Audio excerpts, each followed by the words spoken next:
রবিবার কদমতলা থানাধীন বিষ্ণুপুর গ্রাম পঞ্চায়েতের 2 নম্বর ওয়ার্ড থেকে কদমতলা থানায় একটি অভিযোগ আসে। বাড়ি থেকে এক নাবালিকা কন্যাকে খুঁজে পাওয়া যাচ্ছে না।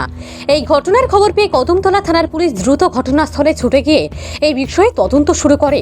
পুলিশ নাবালিকার পরিবারের সাথে কথা বলে জানতে পারে রবিবার ভোর 4টায় পরিবারের লোকজন ঘুম থেকে উঠে দেখতে পান ঘরের দরজা খোলা, ঘরে নাবালিকা মেয়েটি নেই। পুলিশ ও পরিবারের লোকজন তদন্ত নেমে জানতে পারেন বিষ্ণুপুর 1 নম্বর ওয়ার্ডের বাসিন্দা আব্দুল হাসিম শিপার, বয়স 25, পিতা আব্দুল রাজাক বাড়িতে নেই।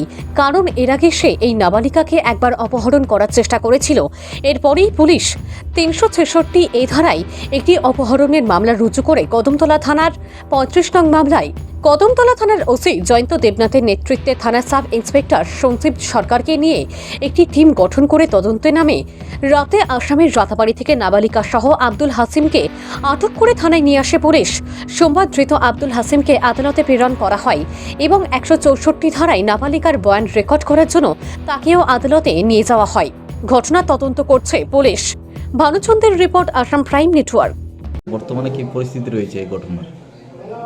গতকালকে বিষ্ণুপুর, আমাদের যে area Bishnupur area ward number 2 থেকে কল্পনা মালাকার নামে এক মহিলা আসে এবং আমাদের কাছে রিপোর্ট করে যে ওনার নাবালিকা মেয়ে সুপ্রিয়া মালাকার 17 বছর, ও আগের দিন রাত্রেবেলায় খাওয়া দাওয়ার পর ঘুমিয়ে থাকে ঘরের মধ্যে এবং পরের দিন যখন উনি ঘর থেকে বেরোন দেখতে পান যে ঘরের দরজা খোলা এবং ওনার নাবালিকা মেয়ে নেই। তারপর বিভিন্ন জায়গায় খোঁজাখুঁজি করে এবং জানতে পারে যে আব্দুল হাসিম তাদের এলাকারই, বাবার নাম এমডি আব্দুল রাজ্জাক, সে তার মেয়েকে অপহরণ করে কোথাও নিয়ে যায় এবং আগেও সে তার মেয়েকে অপহরণ করার চেষ্টা করে।